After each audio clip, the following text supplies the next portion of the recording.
4 महिन्यांपूर्वी माळवाडी येथे एका महिलेने बिबट्याला जेरबंद केल्याची घटना ताजी असतानाच शिराळा तालुक्यातील शिवरवाडी येथे आज गुरुवारी सकाळी पुन्हा थरारक घटना घडली। नवीन बांधकाम सुरू असलेल्या एका घरकुलात 1.5 वर्षाची मादी बिबट्या घुसली। घराला दरवाजे नसतानाही येथील धाडसी ग्रामस्थांनी त्वरित प्रसंगावधान राखून पत्रे आणि बांबूच्या सहाय्याने बिबट्याला अवघ्या काही मिनिटात यशस्वीरित्या जेरबंद केलं। बेंद्रे वस्तीत अशोक बेंद्रे यांच्या नवीन घरकुलाचं बांधकाम सुरू आहे। नेहमीप्रमाणे ते पाण्यासाठी पाईप आणायला घरात जात असताना अवघ्या 3 फुटांवर प्लास्टिकच्या बॅरेलजवळ त्यांना बिबट्या दिसला। बिबट्याने त्यांच्यावर झेप घेण्याचा प्रयत्न केला, पण अशोक बेंद्रे यांनी दाखवलेलं धाडस आणि प्रसंगावधान यामुळे ते सुखरूप बाहेर आले।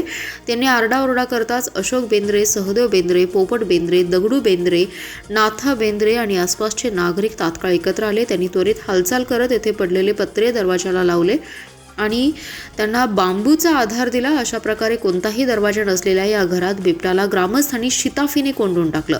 याबाबतची माहिती मिळताच नागरिक आणि वन विभागाचे पथक घटनास्थळी पोहोचले। रेस्क्यू टीमने मुख्य दरवाजाजवळ एक पिंजरा आणि जाळी लावली। अनेक उपाययोजना करून अखेर 2 तासांच्या अथक प्रयत्नानंतर या बिबट्याला पिंजऱ्यात जाण्यास भाग पाडलं। बिबट्या जेरबंद झाल्यावर त्याला पाहण्यासाठी नागरिकांनी गर्दी केली। बिबट मादीला शिराळा येथील वन विभागाच्या कार्यालयात आणण्यात आले। पशुवैद्यकीय अधिकारी डॉक्टर मिथुन गुरव यांनी तिची वैद्यकीय तपासणी केली आणि त्यानंतर तिला नैसर्गिक अधिवासात सुरक्षितपणे सोडून देण्यात आले।